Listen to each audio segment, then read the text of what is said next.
आपने देखा होगा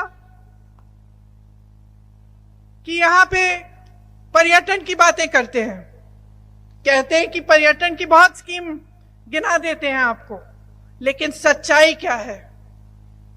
सच्चाई आपके जीवन है, सच्चाई आपका संघर्ष है, सच्चाई आज की बेरोजगारी है, सच्चाई आज की महंगाई है। आपके बच्चे पढ़ते हैं, इम्तिहान देते हैं, पेपर लीक हो जाता है, घोटाला हो जाता है, 20-20 लाख की नौकरियां बिक जाती हैं। किसके राज में हो रहा है ये? 10 सालों से किसका राज है? कितना दोष देते रहेंगे कांग्रेस पार्टी को? 10 सालों से तो कांग्रेस पार्टी का राज नहीं है ना, 10 सालों से इन्हीं की पूर्ण सत्ता है,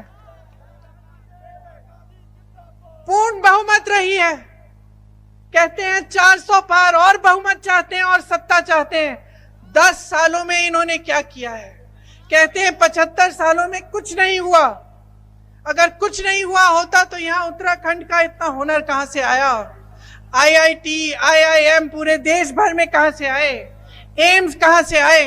ये जो चंद्रयान चंद्रमा पे जाता है, इसका सारा रिसर्च, ये सब जब अगर पंडित नेहरू जी ने 1950 के बाद नहीं लगाया होता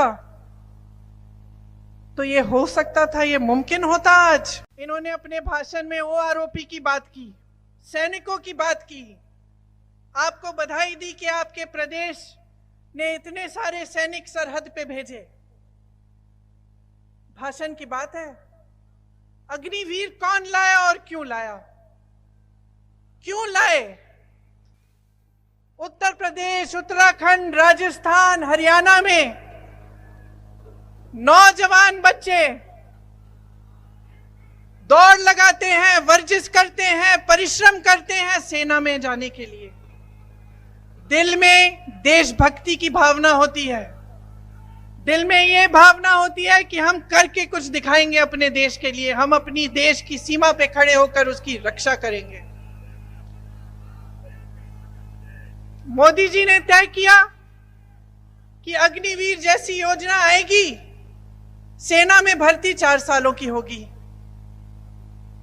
जितने भी नौजवान हैं हर प्रदेश में जो तैयारी कर रहे थे, जो सोच रहे थे कि हम सरहद पे जाएंगे, देश की रक्षा करेंगे, हमें स्थिर रोजगार मिलेगा, हम अपने माता पिता की देखभाल करेंगे, जब तक बुढ़े होंगे, जब तक बुजुर्ग हो जाएंगे, तब तक हम उनकी देखभाल कर पाएंगे।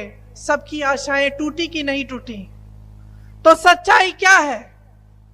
सच्चाई मोदी जी का राजनीतिक भाषण है जिसमें वो जवानों की बात करते हैं, OROP की बात करते हैं कि उनके कार्यों में है। जब वो अग्निवीर लाते हैं, जब नौजवानों की आशाएं तोड़ते हैं, तो ये सच्चाई है कि नहीं?